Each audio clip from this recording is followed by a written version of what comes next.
The conservatory dripped with a decay that clung to the air, a suffocating perfume of rot and forgotten blooms. Rain lashed against the glass roof, distorting the moonlight filtering through the grime. Silas adjusted his fedora, a brim shielding his eyes as he surveyed the scene. Elias, his youthful face pale and drawn, shivered beside him. "Are you all right, son?" Silas asked, his voice a low rumble. Elias nodded, a flicker of discomfort in his brightened eyes. "Just a lot. It's like echoes. Memories that aren't mine." He pressed a hand to his temple, a fresh wave of disorientation washing over him. The physical changes, the sharper features, the almost unsettling vibrancy of his gaze were becoming harder to ignore. "The Blackwood Estate," Silas muttered. "A breeding ground for shadows. He's read the reports, the disappearances, the whispers of something unnatural. He's dealt with unnatural things before, but this place felt different, heavier. He's been tracking the fragments of the music box for weeks, guided by the fragmented echoes of the woman. The caretaker believed the music would restore the harmony, a warped sense of cosmic balance requiring a sacrifice of individuality. The woman, a spectre bound to the estate, warned Elias that the harmony was a lie, a prison for consciousness. "She says the circular chamber is next," Elias said, his voice barely a whisper. He was becoming more attuned to the woman's fragmented messages, an unsettling conduit for a presence that wasn't entirely his. The circular chamber was a descent into madness. The walls were lined with bizarre artifacts, taxidermied creatures with human eyes, clockwork automatons frozen in grotesque poses, paintings that seemed to shift and writhe in the flickering candlelight. The air thrummed with a dissonant hum, a vibration that resonated deep within Elias's bones. The caretaker stood at the center of the chamber, the gaunt figure bathed in the ethereal glow of the silver orb. He was surrounded by the gathered fragments of the music box, each piece radiating a faint, unsettling light. "Welcome, Silas," the caretaker said, his voice smooth and chillingly polite. "And you, Elias, you are proving invaluable in this endeavor."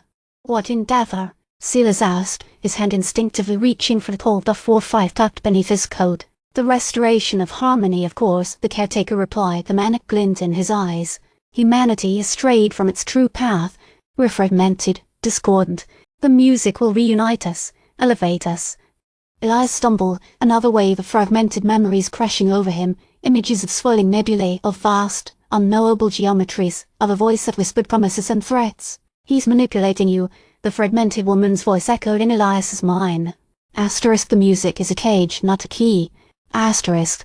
"And you, Elias," the caretaker continued, gesturing towards the fragments. "You are the key. You possess the resonance to complete the ritual."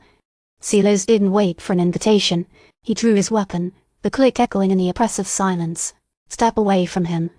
The caretaker smiled, a cruel, unsettling expression. "Such aggression, Silas. It's unnecessary." With a flick of his wrist, the silver orb pulsed, projecting a holographic image of Elias. But it wasn't just a likeness. The image showcased a subtle shift, a growing alien quality. His eyes glowed with an unnerving luminosity, his features subtly elongated, hinting at something beyond human. What Silas breathed, his hand trembling slightly. "The process is accelerating," the caretaker said, his voice laced with triumph. "He's becoming attuned to the harmony." Elias felt a surge of power, a vast, echoing consciousness pressing against the confines of his mind. He saw, for a fleeting moment, the true scope of the caretaker's plan, a merging of humanity with something vast and alien, a subsumption of individual will into a unified, unthinking whole. Asterisk, fight it, Elias. Asterisk, the fragmented woman urged. Asterisk, remember who you are. Asterisk. With a guttural cry, Elias lashed out, instinctively focusing the surge of power within him.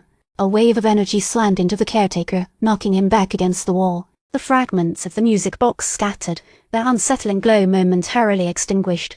"You cannot stop it," the caretaker snarled, struggling to his feet. The music plays on. Elias's vision blurred, another torrent of memories flooding his mind, memories that weren't his, it felt intrinsically linked to him.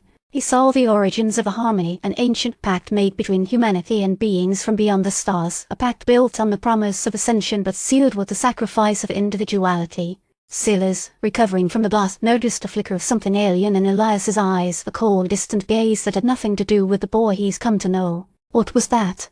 he whispered, his voice filled with dread. The fragments of the music box began to reassemble themselves, drawn by an unseen force. The unsettling hum returned, vibrating through the chamber. Elias felt a presence within him, a cold, alien consciousness attempting to assert dominance. Asterisk, don't let it take over. Asterisk, the fragmented woman screamed. Asterisk, there's still time. Sever the connection. Asterisk. Elias closed his eyes, focusing on the last vestiges of his own identity. He thought of his mother's smile, of the warmth of the packet's engine on a summer night, of the simple pleasures that defined his humanity. With a desperate act of will, he severed the connection. A shockwave rippled through the chamber, throwing Silas to the ground. The fragments of the music box shattered completely, their unsettling glow extinguished forever. The alien consciousness recoiled, its influence diminished but not eradicated. Elias collapsed, his body trembling with exhaustion. The alien gaze in his eyes faded, leaving behind a flicker of confusion and fear. What would happen? He whispered, his voice weak and uncertain. Silas helped him to his feet, his face etched with worry. I don't know, son, but something's changed. You've changed. The caretaker, bruised and defeated, stared at them with venomous eyes. This isn't over, he hissed. The harmony will return. And you, Elias, you are now a part of it. He vanished in a swirl of shadows, leaving them in the oppressive silence of the circular chamber. As they stumbled out of the Blackwood Estate, the rain had stopped. The moon hung high in the sky, casting an eerie glow upon the landscape. Elias looked back at the mansion, a chilling premonition gripping his heart. He wasn't sure what the future held, but one thing was certain: the music had only paused, and somewhere beyond the veil of reality, it was already beginning to play again.